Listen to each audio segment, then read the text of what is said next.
In the early summer, Micromania Film Festival, Lucia and Tweed from the Native Spirit Film Festival in London, England, were working on a collaboration together, and they had this idea of, since the Micromania Film Festival takes place in Buffalo, that it's on ancestral Haudenosaunee or Seneca territory.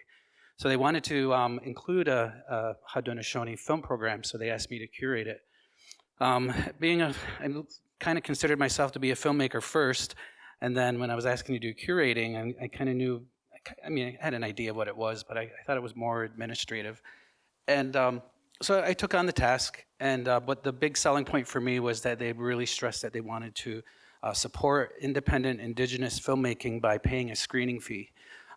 Many people might not know this, but in the film world, you hear of Sundance and you hear all these film festivals, but a majority of them don't pay screening fees. Filmmakers, we give our films away for free, of course, with the idea of hoping that you get some recognition somewhere to maybe get future funding or get a project funded. So that was one of the main selling points for me to take on the role as curator. I put together as many films as Haudenosaunee films that were under 5 minutes. That's what micro-short means. And in the end, we had 12 programs that you're going to see tonight. It's 35 minutes long. One of my dreams when we did the when I was putting it together, I said I want narrative, documentary, dance, animation, experimental, and it seems like we got a good mix of that in with this program.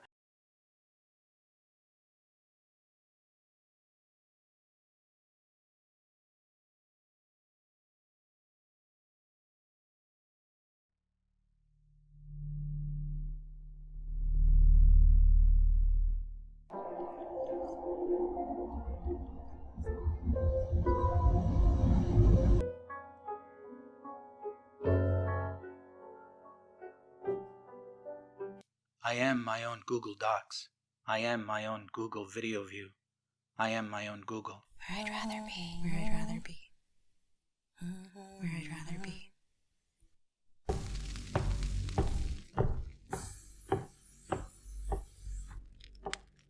If anybody's going to burn it, we'll do it ourselves.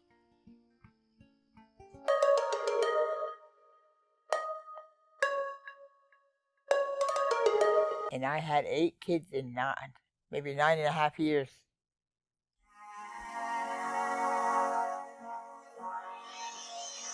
She asked me for the medicines, not the kind I had learned in medical school.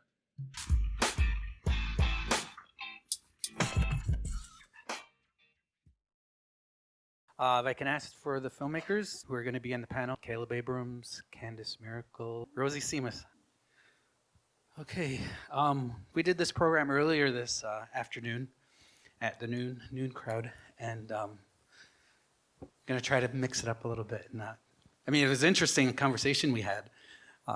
We discussed it over lunch, but it was really amazing to me because just from the simple concept of 2 film festivals asking me to curate a program, which even that was amazing in itself at the Burchfield, because it turned out Lucia knew an archivist at the Burchfield and asked them, and then here Kevin and Drew brought us here to make this happen, and then we're sitting there at lunch today, and I'm like, it's events like this, you can't plan stuff like this, and that's when I kind of feel like the universe tells you that it's meant to be, and even all of us here tonight, we're all meant to be here at this time.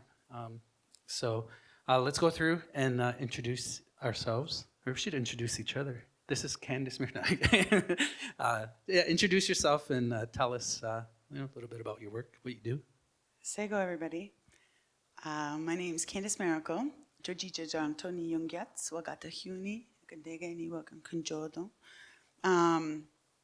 My name's Candace. I'm a documentary filmmaker. That was my very first micro-short. I've got 3 other films under my belt so far. I'm from Haudenosaunee, and I'm really grateful to have been invited. Thanks to Terry for curating this. And I noticed the second round watching them. You mentioned that they weren't programmed in any particular order, but the flow did seem to be really natural, and I really noticed that this go around. So it was really awesome. Anyway, it's great to be here. Tsi'tkalù.to. Hello, everyone. Thanks, Terry. I'm Rosy Simas, Seneca Niagara. I live in Minneapolis, Minnesota. Oh, I'm a transdisciplinary artist and dance artist, and this is my second short film. Tsi'tkalù.to. My name is Caleb Abrams from the Seneca Nation, Wolf Clan, from Ohio, though now I live up near Six Nations in Ontario. My film was actually a trailer, the trailer that you saw in the program for my short film coming next year, The Burning of My Cold Spring Home, which is based on the short story by my good friend and teacher, Steve Gordon. I come from a documentary background, but I've been increasingly my work has been more narrative, more scripted, and I'm real happy to be here. Real grateful to Terry and SGC for putting this together, and real thankful to all you folks for coming out tonight. Looking forward to having a good talk with everyone.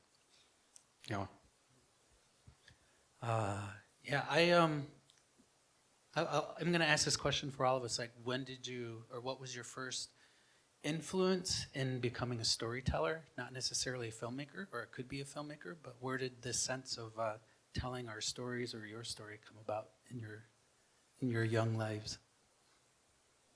We're going in order? Okay. I think I come from a long line of storytellers. My grandfather is a writer and an academic, and I have an auntie who's also a playwright. I kind of came by filmmaking in a roundabout way. I'm a journalist, first and foremost, I guess, and I worked for the CBC, and I was a reporter correspondent for APT and National News as well. And my first documentary was feature length, and it was my master's thesis, which was a lofty endeavor for a cub reporter such as myself. But I ended up just preferring the long form medium through which to tell the story. I found our stories very rich and very complex, and something like a news program or like The Current, or as it happens, a radio program that allows you like 3 to 5 minutes to be able to tell that story, I found it insufficient to be able to tell our stories the way I wanted to tell them. So that's how I kind of came about it. My first film, it was a lot more. I mean, we were supposed to make them marketable, but it was a lot more successful than I had envisioned or than my plans for it. And so that just took off, and I thoroughly enjoyed doing it and telling that story, and I just keep telling stories. My work has primarily been presented on stage, and I think that, geez, that's such a good question. I've never really thought about that question. I've been thinking about, like, what is it to be a storyteller, and then when is it that an artist actually accepts that role? Because it doesn't always go hand in hand, I think. I think I've always liked telling stories, even when they were fibs. And as a kid, we all did that, made up stories.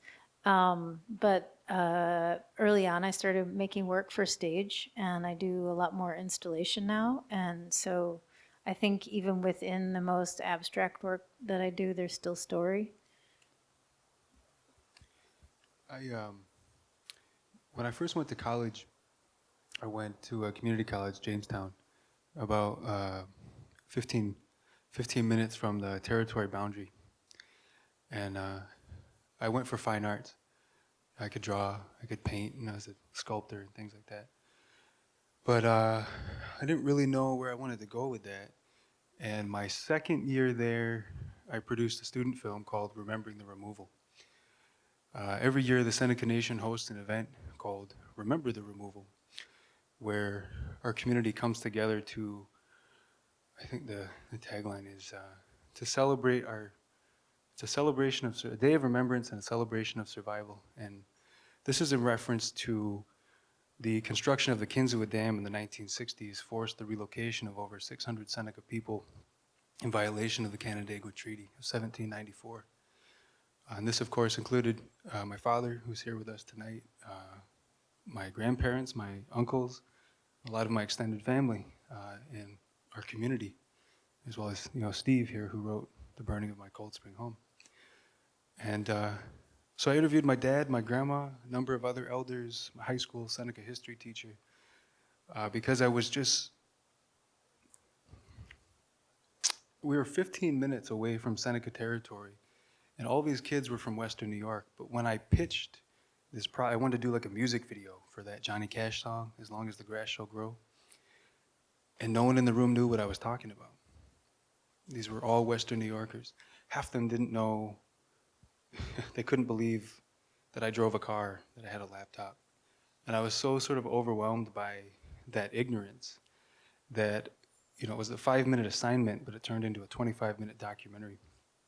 And that really unwittingly set me on my path as a filmmaker and as a storyteller, because it just became the new medium. Film did, video did. And actually, the next year, a colleague of my supervisor at the time, Wendy Huff, shared a story with me, The Burning of My Cold Spring Home. And I was so moved by it, because Steve was telling that story of relocation and of grief and of trauma and of family and community from such a personal and honest place. And I thought, this is the way to tell this story. It's not a historical documentary. It's a personal testimony. And so for 10 years now, we have been working on putting that together. So I'm really excited to be here today. Today's the first day that I've shown this publicly, this trailer. And so it's a big day, and I really trace that story and this project back to the beginnings of my journey as a storyteller proper. I spent all this time working towards something that I didn't know, that was the path that I was on. I could talk about this for the rest of the night. I'll leave it at that for now. For me, it was these federal programs that the Seneca Nation had done in the summer. It's called Johnson O'Malley. And the first thing when I was introduced to image taking was a photojournalism class. We did this, we spent the summer learning how to use a 35 millimeter camera that had a dark room. We were cub reporters. We had our own little badges for reservation times, and we ran around asking about lacrosse, who was in the lacrosse team and what the score was, and the new bridge that was going up. So, that was my first inkling into, for me, it was just a profound, especially when I looked at older photographs, especially native older photographs. It's just, you can just see it. You couldn't hear them, you couldn't see them move. They didn't have that technology back then. And I always wonder, I'm like, what would they say to us?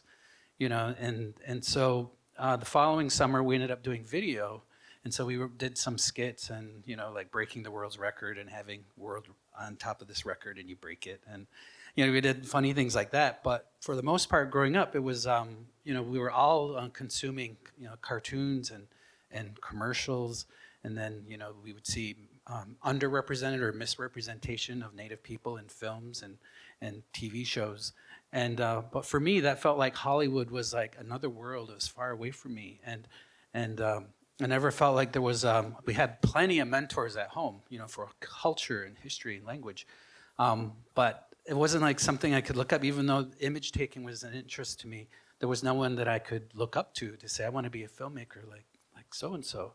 So this is what I'm finding really to be encouraging and hopeful that, the filmmakers that are here in the program today, in some small way, we could be mentors or, having, especially the younger kids look up to say, hey, if they can do it, maybe I can too. So this is going to lead to my next question is who were your, aside from your community elders and knowledge keepers, in terms of film or storytelling, who is your biggest influence? Definitely Eleniso Bomswin. I'm sure that's a lot of documentary filmmakers. She's a preeminent documentarian. I think it kind of goes hand in hand with what brought me here into my filmmaking career. I remember when the Oka crisis was happening, I didn't understand what was going on or why it was happening, but I remember marching in solidarity with Ganawage and Ganazadage. And I also remember, and I was so young, but I remember watching us on the media and what savages we appeared to be. And it wasn't until years later that I saw Alaniso Bomsuin's 270 Years of Resistance. And I thought, oh my God, that's the other side, and that's our side, and that's the truer side. And I found that so inspiring and so vindicating for me as an Indigenous person who really had never seen anyone on screen who resembled myself or my family. So I would say, and I think she's just an amazing woman. She's in her 80s. I don't know how many films she's made. She still dances and she drinks cognac, and I think that's very classy. But yeah, I would say she's my go-to inspiration. Yeah. That's a challenging question for me. So I've been primarily in the field of dance, dance on stage, and there have not been, well, at least when I was growing up, there weren't any people in my immediate area that were Native that were doing choreography or dance on stage. And so really I think that the people that inspire me the most are the people that I work with. I work with a Native and BIPOC and LGBTQIA group of people who I've been working with for quite a while. A whole mix of artists, lighting designers and installation artists and performers and theater artists. And I think that especially, so my partner Sam is here, he's the one in the film. I think I am so inspired when I watch the people that I get to direct on stage. And so that's really where a lot of the inspiration comes for editing film. But the inspiration to make this film was something else. So I'll leave it at that. I'm gonna sidestep your question a little bit, Terry, and say that I don't know that I can point to any individual or even individuals exactly, but having the benefit of going third here, I had more time to think about it. And I realize everything, I think I mean this quite literally, everything that I have ever produced as a filmmaker, the foundation of it is Ohio, is the community that I come from. I'm always telling the stories, whether it's profiles like Carson Waterman, he's actually from Cattaraugus, but he lives in Allegheny now, or Steve, or I did a piece on my dad and my uncle Brian, and even in my consulting work or on Lake of Betrayal, the National Public Television documentary. All of these projects are grounded in place and in community, and even the things that I have coming down the pipeline, are still centered around where I come from and the people I come from. And I feel very fortunate to have that direction in my work. I don't feel boxed in any way. I don't feel limited by that, but it feels like an honor, a responsibility, a privilege, really, to have that kind of, guidance or focus in the work. And I think that's been my greatest inspiration, is just where I come from. Yeah, thanks, Caleb. For me, once I went to film school in 2012, and one of the biggest things that I always said, I'm like, I'm not going to art school. I'm going to want to learn somebody else's ideas of art. I felt, this is probably my ego talking, but I felt like, I'm going to be myself. But then in art school, we watched this one documentary called Century of the Self, and then all of a sudden you realize that we're all conditioned through, as I mentioned earlier, TV, movies, commercials. We all buy into this, especially this patriarchy in film. and how women are portrayed in film, and how camera angles, look up to the hero and look down to the woman and to the women. And then I just started to realize, I'm like, wow, I've been duped the whole time. Like, I was like, what was it? And anyway, but it was a revelation for me when I found that out. And but in terms of stylistically, as I said, I really didn't have anybody to emulate. And even the Indigenous Canadian filmmakers, up until recently, they were not really accessible. Thanks to streaming, we're able to disperse our work a little more. But before that, I didn't really know anything about, Canadian filmmaking. And so I had always liked Mike Leigh films. He's a British filmmaker. And Chantal Eckermann was another. She's a French narrative and documentary filmmaker. But the one thing about them is, and I think that speaks to when you look at our films all laid out, is that we live in a time when everything's fast. So fast cuts, fast. You watch a commercial, and they're trying to tell us what to think more than giving you air, giving you time to think about it. And I think with our programs and the way it flows, with Mike Leigh's film, they're very long takes. It's not like long takes where you're like, is this going to be over? It's more like you're giving them breathing room to think about what they're watching, to maybe identify with the character, identify with the story. And so that's, most of my work is mostly built with long takes. But then that might have to do with the storytelling. We tell a story, we're not rushing we can rush through it, but it's more meaningful when people listen and someone can talk. But the use of not saying anything in particular, something that I think as Indigenous filmmakers we're aware of when we're doing it, is the use of language, the use of communal songs, the use of some imagery, because I know that in the dominant culture, as artists, we're always pushing boundaries, trying to see what go so far. But I feel like in our communities, you can't go too far. So for me, there's this sense of self-regulation where I'm like, well, I got to be careful how I use that song. I got to have to be careful about what context it is or what image is on screen. And I was wondering if any of the other filmmakers thought about that or can give an example of that.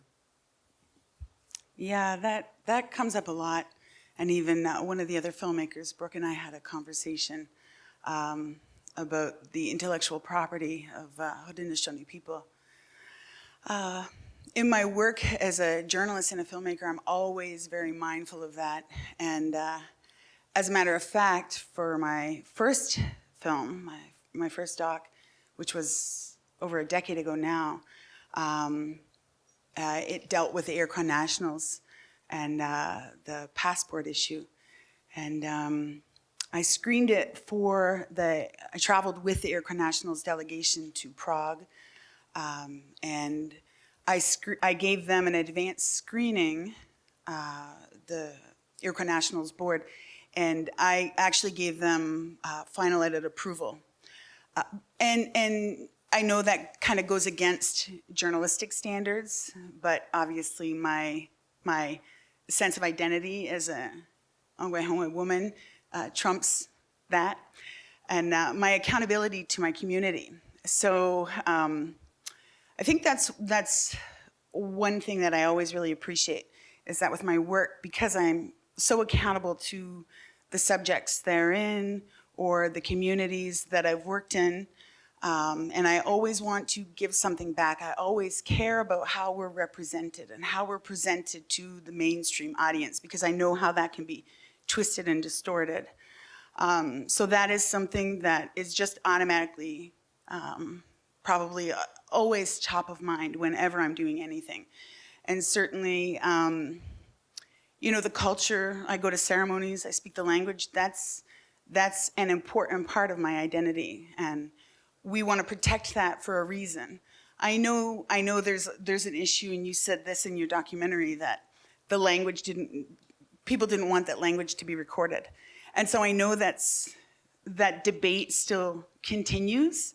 But for now, I work within the confines of that debate. So how far I can go without pissing people off, basically.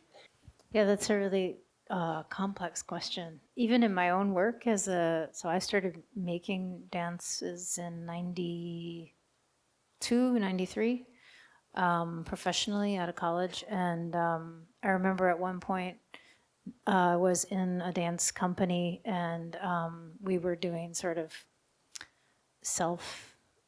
we were doing a little bit of identity work within this other person's choreography, and they wanted me to tell a particular story, and I refused, and they couldn't understand why. And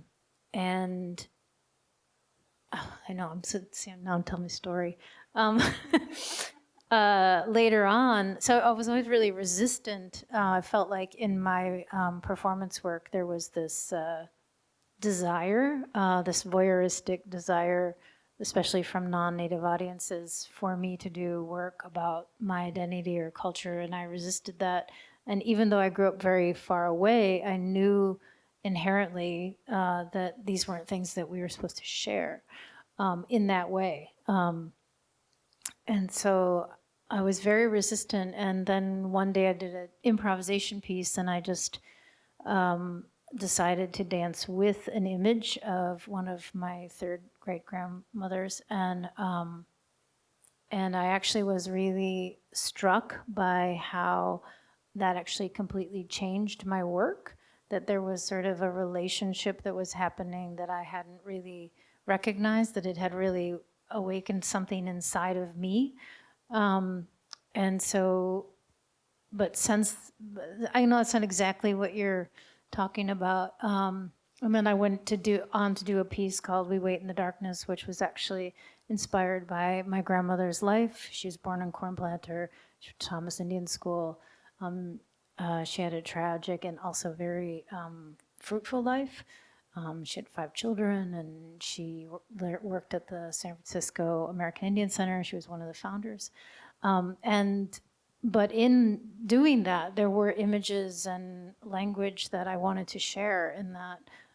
So I found this recording of Seneca speakers who were just having a casual conversation. I went to the language department. I really put myself out there. I was really an introvert, and I really put myself out there and introduced myself to people, and really tried to build relationship where I hadn't had before, so that when there was any language in the work, that this language either was okayed by fluent speakers and other people who were teaching language. But yeah, I've always had sort of this awareness about it, and sometimes I feel like it's really actually beneficial that I make very abstract work. I feel like through my practice, I'm really able to embody what it is in an abstract way so that I know it. And like we discovered earlier with the panel, other Seneca people know it and can see it, but not necessarily other people can know that through the abstract work, but they can feel something. And so therefore, I'm not sharing something I'm not supposed to be sharing, and yet still able to share something on a sort of spiritual, emotional level with other Seneca people that they understand without me having to explain it. Yeah, I have a lot that I could say about this. I've been trying to focus my thoughts here a bit. I agree with both what Candace and Rosy said, and it's an awesome responsibility to have,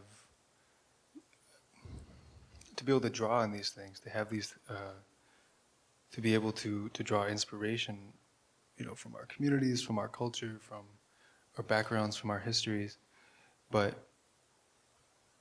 whether I'm working as an independent filmmaker or a consultant on a larger project, I can never produce something that appeases all people, though I may try, but my primary audience is always my people, my community.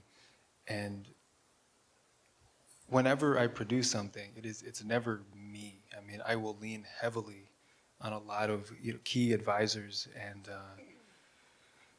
elders and family community experts to help me know that I'm on the right track. Because I can never speak for all of us, I can only speak as one of us.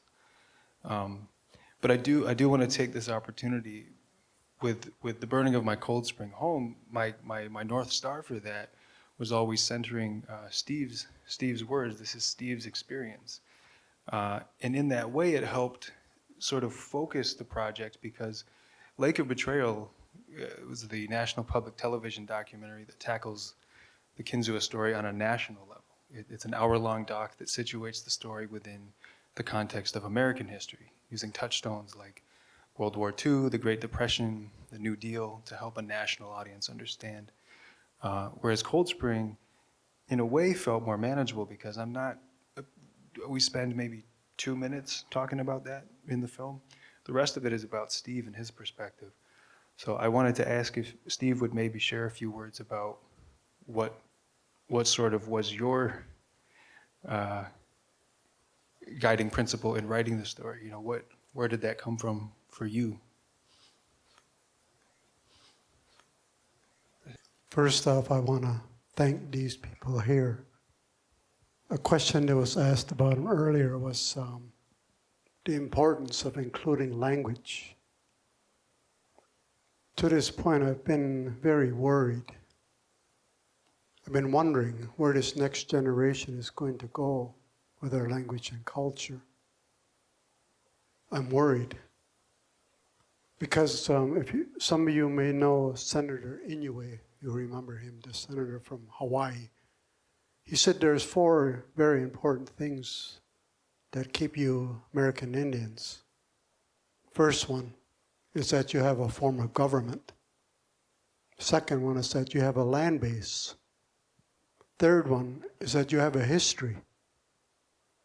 And the fourth one, the most important, language and culture.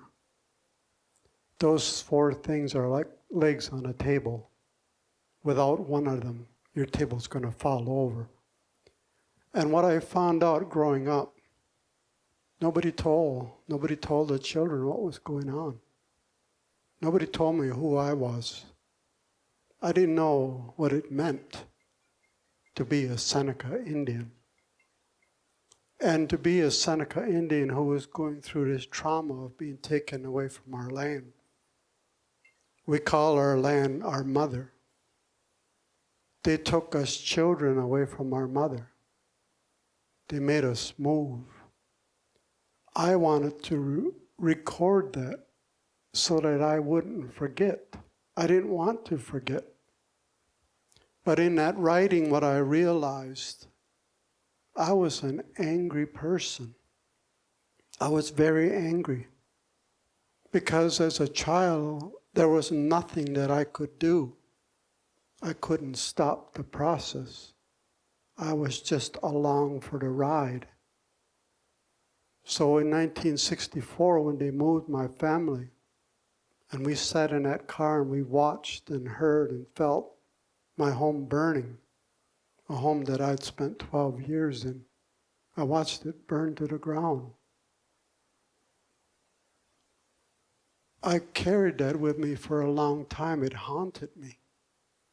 So the only way that I could release the anger, the pain, the sorrow was by writing about it in a book. Because then I could close that book at night. And here's my pain in this book. I could turn that page and shut it and say, there's my anger. There's my pain. Cold Spring, to me, I was asked what it feels like. It's like the loss of a relative. My relative is gone. Cold Spring's no longer there. So with the passing of my relative, I still have tears. I have memories, good memories. That's where my family was. And that was the other thing that I realized when I wrote the book. I finally realized it wasn't so much Cold Spring. It's those people that lived in Cold Spring. They were my family, my friends. They were my relatives. And I want everyone here to know that the same thing could happen to everyone here. The government, for whatever reason, could realize we need your land. We're going to take it, eminent domain for the good of the public. We're going to take your land, we're going to move you. It could happen to everyone here. So my message is, don't let it happen again. Don't let that happen again. Don't let Ganandagan happen again. They moved us from there. Don't let Buffalo Creek happen again. They moved us from there. And when they moved us from Cold Spring, to the young people I'm saying, please, don't let it happen again. That's what I've been worrying about. But being here today, I realize these 4 people up here, I'm so proud of them. I'm proud of them for who they're and what they're doing. I've known Terry for a long time. Caleb I've known for a shorter amount of time, but I believe in them. That's the generation that I'm handing my legacy over to. I'm saying to them, Jago, keep going, keep going, keep going. Thank you. Yahweh for those words, Steve. I think we'll all be processing it much into the night. They're very profound things that we think individually, and I always say, like, the content of our lives may be different, but the processes are the same. And again, I want to thank the casino for facilitating for this to happen, because the 4 of us, all of us, have never been in the same room at the same time. Some of us never even met each other before, and yet we can sit here and have this important dialogue that you can't do on a Zoom call, and you can't do on Facebook or Instagram.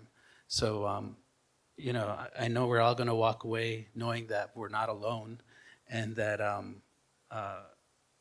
that we're family, Haudenosaunee humans. So we'll open up the floor to some questions.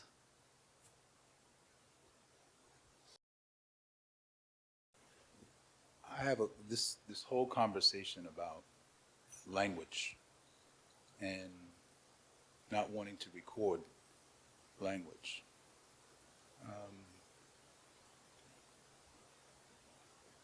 What is the relationship between writing, because when you're writing, you're really recording stuff down, and storytelling? Do they go hand in hand, or do they work against each other? I ask this. The Quran of Muhammad, did you know that he actually forbade his followers to write it down?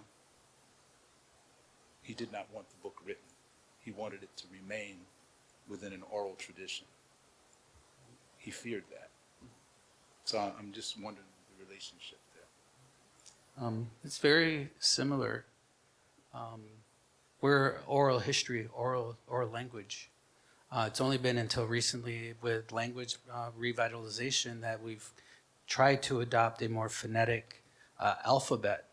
But when I've tried to learn it by reading it, it's not the same as watching a fluent speaker say it. You actually have, for me, I had to look at their mouth to make sure I was saying it right. And it's not something that I can listen to and say, am I saying it right? To me, it kind of goes hand in hand. And there too, like we're a culmination of our own personal experiences, but we're also a culmination as a people of experiences. And all of our ways of life knowledge are passed on from speaker to speaker. So it's not written down at all. So the questions become different. Within an oral tradition, the questions may be, what does it mean? When you write it down, we spend a lot of time fact checking to see if it's correct. And you kind of lose meaning sometimes. I guess that.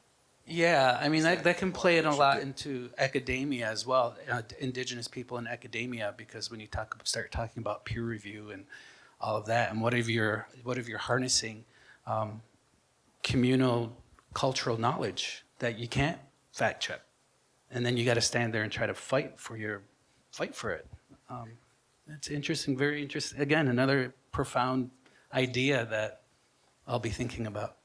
I think now people are a little more receptive to those things being recorded. There's less than 4,000 Onyota'a speakers in the world, and that's the most survivingest of all the Iroquoian languages. I think there's 60 Cayuga speakers. I don't know how many Seneca speakers there are left. So recording now, what this generation acknowledges is that that's born out of necessity. Because while those people pass on, they take with them the language, the culture, the traditions. If we don't have a recording, even a recording is nothing compared to having the real, authentic, the person in front of you. But if we don't have even those recordings, then we don't have anything at this point.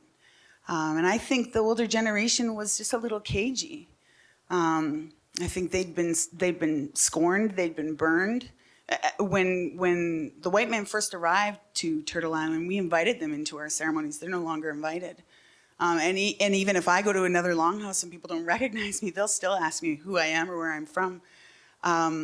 So we Indigenous people, or at least Haudenosaunee people now, proceed with, out of an abundance of caution, to invite anything like that into our traditions.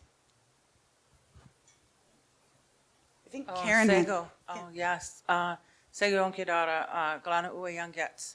I just wanted to answer your question. For me, I guess what I learned about our language is that it's relational. Something changes when it's passed without the relationship, because it is a sharing, and the Western construct of knowledge as something that can be written and shared devoid of relationship is the biggest issue. When I talk to, like, my grandfather, who's passed for many years, that was the issue that they feared, was that it would become knowledge. And unfortunately, as a physician, I see that in my practice. I would see people with a huge 1-liter Slurpee talking about our original instructions and that we don't eat that way. And it's because, and the teachings, they say the teachings, they become just knowledge because they're not passed in a relational, when they're not passed in a relational way. And so you hear a lot of the knowledge keepers say, find somebody to talk to. Go talk, like you can talk to me, come and talk to somebody. Because without that relationship, it just becomes the mind. It's not the spirit, the emotions, the whole being. Yeah. I think we had a question over here. What you were saying is what my mother told me as well, and also what you were saying. That, the elders told me was when you write it down, it can be taken away from you. And when you write it down, it loses its meaning. So I think that it's both of those things. And there's also something I noticed with my mother, who was a Seneca language, was her first language. In the oral tradition, she had a phenomenal memory. And it always came back. I learned it the hard way. I said, but you said this when I was a kid. And she'd go, no, I didn't. And she'd tell me, exactly what she said and the exact words she'd used yesterday, a week ago, or a year ago. And I had to learn to stop saying to my mother, you said this, because she always knew exactly what she had said, in word for word. I had to learn to say, but you told me. Because then I could get it wrong, and I wouldn't be caught in that contradiction. So I think that also has a lot, that precision of the spoken word and the memory that having only a spoken language promotes, I think has a lot to do with it too. And thank you for your question. I think just the amount of response that it's provoked is a testament to its profound nature. Hi. Hi. I just, was touched when you were saying, when you were younger and it was hard to imagine being a filmmaker because there wasn't that many role models, and how happy you were to get this program together. And yeah, hi. I guess I just wanted to get your feelings about, pie in the sky. Where would you like to see, filmmaking, storytelling go for you and for the community? I'm not married and I don't have kids, and I probably won't have kids, which is fine. I think the world's overpopulated, and I don't feel like I need to leave my DNA behind to feel like I contributed to mankind or humankind. But what I do look at is my film works as my children. And sometimes people ask me, where do your ideas for stories come in? And it's something that I come up with, but I look at it more like the story finds me. But that's also not just myself, my ego. It's based on what I was told, who told it to me, my upbringing, my history, my culture. Like, I think that's where I culminate my stories. And when they do come to me, then I do my best way to visualize it or actualize it, and then I take care of it, and hopefully it'll go to it's not all about the glamour of film festivals. For me, it's more about having a community to be able to watch it, to respond to it, and again, an overall thing where we're misrepresented, underrepresented, that our audiences are able to look at someone, especially being Haudenosaunee filmmakers. The rest of the world, or a lot of people have an idea of what a native film looks like and how they should look and how they should talk. And we're still fighting this idea of we want to see representation on screen where they look like us. They sound like us. Even the where we come from all looks similar in Brooke's piece. I'm like, when we had wood paneling, I'm like, our house looked like that wood paneling room. And things on the walls, everything's, there's a lot of universal things that bring us together than tear us apart. But yeah, that's what I want to say. Well, can you repeat the question? No, it's nice to see you, Carla. I like to think we're headed in that direction, but I'm an optimist, and that's always kind of depicted in my work. I think, my first film was over a decade ago, and I worked with the CBC, and actually working with the CBC, and how shoddy I found their coverage of the issue of the Haudenosaunee passport and nationhood and sovereignty. That was probably my primary impetus to say, I'm going to tell a better story, because it's not all about taxes and casinos and tobacco. That's a very fragmented view, and I felt like at the time mainstream media told those stories to kind of provoke Canadians. I would say it was less insightful and more triggering. Hence the fact that CBC, I still think, has to suspend their comments from their stories. So, and now I have to be careful what I say about CBC, because I still work for them a decade later. But I think that so much has changed. So even the way, I have greater autonomy over my stories and the way that I want to tell them. I think when we see things like reservation dogs, that's an actual, you have Indigenous humor. I believe, you have an Indigenous production cast. I don't know if it had much language in it, but it was still the essence of the culture, not poverty porn, not, I don't know however else they've depicted us previously. But I thought this was a really accurate portrayal. It was beautiful, it was comedic, and I think that's one thing that we fall on is our humor. So I like to think that the landscape is changing, and that we're given now especially a greater space to engage that, to be able to tell stories the way that we want them. And I think that there's an appetite for it. I think that there's a genuine audience for it now. So that's me and my, what did you call it? Dream world? Pie Pie in the sky. Like just dream. That's me. I'm always dreaming. Yeah. I agree with a lot of what Candace is saying. I mean, I do think it's an exciting time to be an indigenous filmmaker specifically, because the landscape is changing so much and evolving so quickly. I think there's an increased appetite in the mainstream for our stories, but I think, and much more importantly, there is space opening up for us to tell our stories with the support of other Native people. You know, because I've done work with WNED. I've done that's the local PBS, the Buffalo Toronto station. I was a consultant on the new Showtime special event series, Dexter New Blood.